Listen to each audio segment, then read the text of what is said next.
Hello friends, मैं अक्षय सक्सेना स्वागत करता हूं आप सभी का आपके अपने यूट्यूब चैनल एसएच के कब तक में। दोस्तों, मालदीव कैसे बना हिंदू से मुस्लिम राष्ट्र? बिहार और गुजरात से क्या है इसका कनेक्शन? सब कुछ बताएंगे आपको विस्तार से इस वीडियो में। उससे पहले फ्रेंड्स, अगर आपने अभी तक चैनल को सब्सक्राइब नहीं किया है तो चैनल को सब्सक्राइब कर लीजिए और बेल आइकन का बटन दबाना ना भूलें। आइए वीडियो स्टार्ट करते हैं।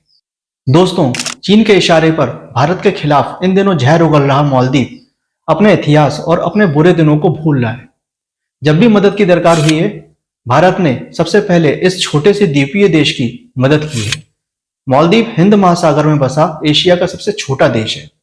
यह मिनिकॉय द्वीप और चागोस द्वीप समूह के बीच 26 प्रवाल द्वीपों में एक डबल चेन की तरह फैला हुआ है। इसके तहत करीब 1200 द्वीप हैं, जो अपनी नैसर्गिक सुंदरता के लिए विश्व प्रसिद्ध हैं।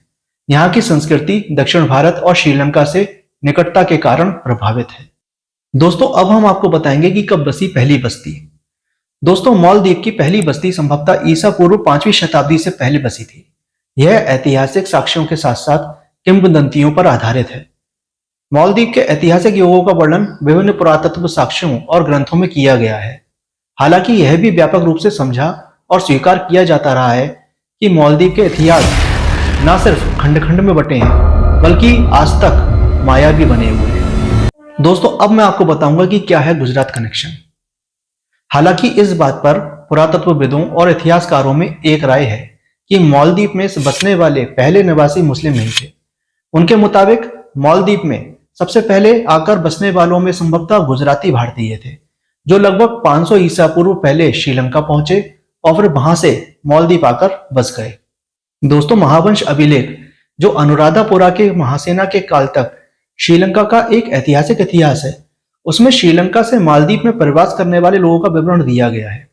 हालांकि कुछ इतिहासकारों का तर्क है कि मालदीव इससे भी पहले सिंधु घाटी सभ्यता काल के दौरान बसा हो सकता है, लेकिन पुरातात्विक खुदाई में मालदीव में मिली कलाकृतियां इस्लामी काल से पहले देश में हिंदू धर्म की उपस्थिति का ठोस प्रमाण देती हैं। दोस्तों, कालीबंगा से आए थे शुरुआती निवासी। 17वीं शताब्दी में अल्लामा अहमद शिहाबुद्दीन द्वारा लिखित किताब फाई अथार मिधु अल कादिमा में कहा गया है कि मालदीव के पहले निवासियों को धेविस के नाम से जाना जाता था और वे भारत के कालीबंगा यानी कि राजस्थान से आए थे। दोस्तों, अब मैं आपको बताऊंगा कि मालदीव का बिहार और बौद्ध धर्म से क्या कनेक्शन है। किताब में यह भी कहा गया है कि इस द्वीप समूह में इस्लाम धर्म के फैलने से पहले यहाँ बौद्ध धर्म ही प्रचलित था, जो ईसा पूर्व 3री शताब्दी के दौरान सम्राट अशोक के विस्तार अभियान का हिस्सा रहा हो सकता है। बता दें आप सभी को दोस्तों कि सम्राट अशोक विश्व प्रसिद्ध एवं शक्तिशाली पाटलिपुत्र के मौर्य राजवंश के महान सम्राट थे। अशोक बौद्ध धर्म के सबसे प्रतापी राजा थे। सम्राट अशोक का पूरा नाम देवानाम प्रिय अशोक था। उनका राजकाल ईसा पूर्व 304 से ईसा पूर्व 232 के बीच था। पाटलिपुत्र ही आज का पटना है। दोस्तों, इतिहासकारों के मुताबिक मालदीव में खोजे गए अधिकांश पुरातात्विक अवशेष बौद्ध स्तूपों हैं, जिनकी संरचनाएं अर्धगोलाकार हैं और जिनका उपयोग बौद्ध भिक्षुओं और ननों द्वारा ध्यान और मठों के लिए किया जाता था। दोस्तों, अब मैं आपको बताऊंगा कि मालदीव में इस्लाम युग का उदय कब और कैसे हुआ। मालदीव के मशहूर न्यूज पोर्टल द एडिशन की एक रिपोर्ट के मुताबिक मालदीव में इस्लाम का उदय कोई अचानक घटित घटना नहीं थी, बल्कि 12वीं शताब्दी के दौरान अरब व्यापारियों के यहाँ आने से शुरू हुई। अरब व्यापारी तब के बौद्ध राजाओं से मेलजोल बढ़ाने लगे। बाद में खोजी गई तांबे की प्लेटों के अनुसार मालदीव के बौद्ध राजा धोबेमी कलामिंजा श्री थिरिबुबामा आदित्य महारादुन ने 1153 या 1193 में इस्लाम अपना लिया। उसके बाद से यहाँ इस्लाम का प्रसार होने लगा। दोस्तों, इतिहासकारों के मुताबिक परंपरागत रूप से मालदीव हिंदू से बौद्ध राष्ट्र में बदला। फिर 12वीं शताब्दी के आसपास इसका रूपांतरण इस्लाम में हो गया।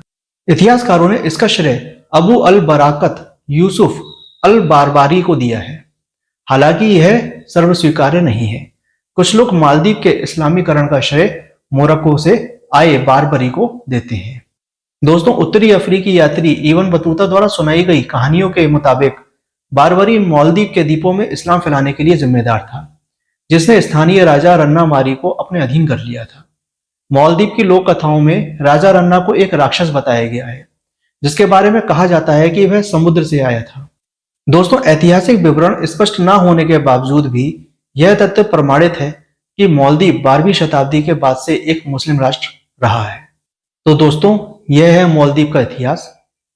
तो फ्रेंड्स, अगर आपने अभी तक चैनल को सब्सक्राइब नहीं किया है तो चैनल को सब्सक्राइब कर लीजिए और बेल आइकन का बटन दबाना ना भूलें। Thanks for watching.